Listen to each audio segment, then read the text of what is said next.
곱창집도 실패하고 호프집도 실패하고 태권도장도 실패하고 전 이렇게 뭐만 하면 다 실패하는지 모르겠어요. 다 실패했습니다. 공무원분들 부러울 때가 있지만 저는 사업이 맞는 것 같아요. 하나의 제품을 제가 알아가지고 고객님들한테 설명해주고 이해를 시켜주고 설득을 시켜주고 요 옷은 저한테 맞는 옷이더라고요. 저한테 맞는 옷을 입다 보니까는 멀리 뛸 수가 있고 편하게 움직일 수 있더라고요. 육아용품 저한테 맞는 것 같습니다. 앞으로도 전 계속 사업할 겁니다. 안녕하세요. 출산 준비와 육아용품을 책임지고 있는 육아대장 대표 엄명섭이라고 합니다. 시흥 본점과 화성 직영점을 운영하고 있으며 육아용품은 지금 13년째 푹 빠져 있습니다. 18년도에는 26억 신고했고요. 19년도에는 25억 신고했습니다.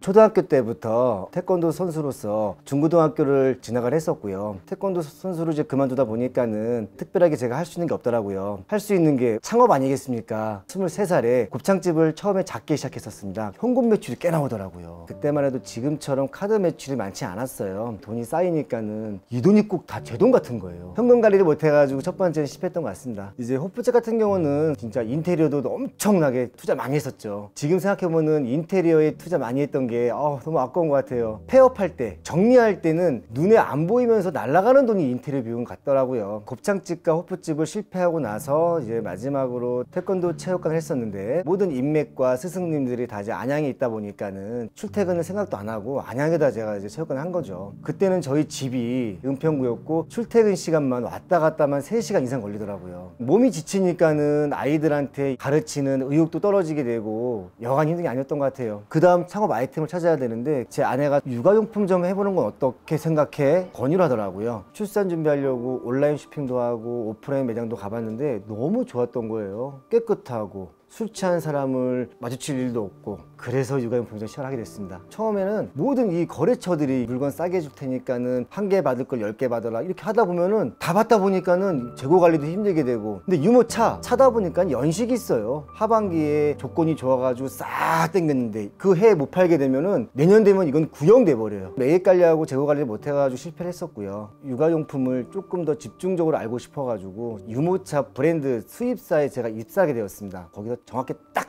3년 근무하고 그 3년 동안 저는 유통 과정에서 매입을 내가 이때 땡겨야 되고 이때 풀어줘야 되고 이런 거를 제가 많이 배웠습니다. 아마 지금 창업을 준비하시는 분들 아무리 잘 팔아도 내가 매입 관리, 재고 관리를 못하는 순간 잘 파는 거 아무 의미 없어집니다. 두 번째 매장을 운영을 했었는데 은평 뉴타운 초입 얼마나 상권 좋아요. 그때는 한 160평 했던 것 같아요. 1층에 임대료가 한 1200 정도 1100 정도 나오다 보니까는 감당을 못하겠더라고요. 시즌 때는 버텨요. 근데 비시즌 때는 그 1000만 원 넘는 임대료가 저한테는 진짜로 폭탄 같은 숫자더라고요. 또한 뭐 장사만 잘 되면 좋지만 장사가 안 되다 보니까는 임대료에서 걸리더라고요. 서울에서 두 번째 육아용품점이 실패하고요. 그 많은 짐을 싸가지고 160평에 대한 재고를 어떻게 할까 고민하다가 시흥 IC 바로 옆에 있는 공장형 창고로 제가 들어갔습니다. 이름도 육아대장으로 바꾸면서 컨셉을 다 바꿨죠. 모든 사람들이 저한테 자살행위라 그랬어요.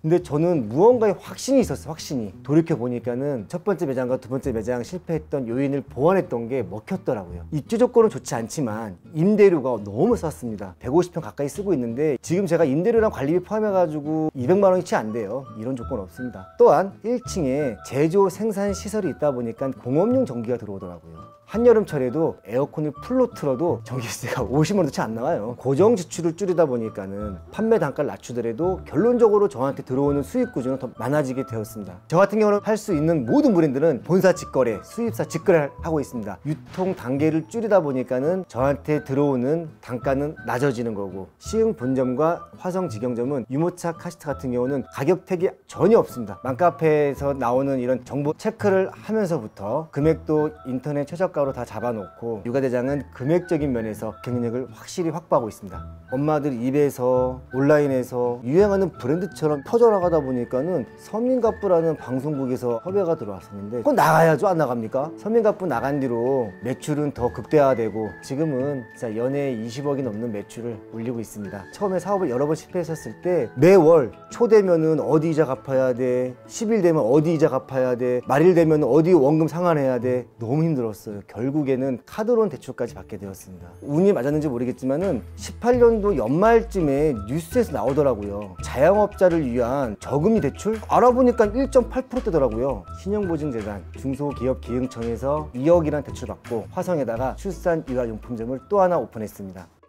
사업을 준비하시는 분들 혹은 사업을 하고 계신 분들, 저는 꼭 이렇게 말씀드리고 싶어요. 나만의 컨텐츠를 꼭 만들어라. 똑같은 삼겹살집 어딘 되고 어딘 안 돼. 그 이유가 뭘까요? 분명히 잘 되는 집은 이유가 분명히 있습니다. 이제는 온라인 최저가보다 저렴한 건 기본 베이스 같아요. 거기서 조금 더 소비자들을 끌어당길 수 있는 나만의 컨텐츠가 필요한 것 같습니다. 저 같은 경우는 홈쇼핑이라든가 쇼핑몰 라이브 방송을 많이 나가고 있습니다. 그 이유가 출연한 그 자료 가지고 유모차 전문의, 카시트 전문의, 육아용품 전문의라는 저만의 컨텐츠를 만드는 거죠. 만약에 내가 유모차를 사야 되는데 여기도 100원이고 여기도 100원이야. 근데 여기는 유모차를 정확하게 비교와 설명을 해주는 곳이래. 어디 가시겠습니까?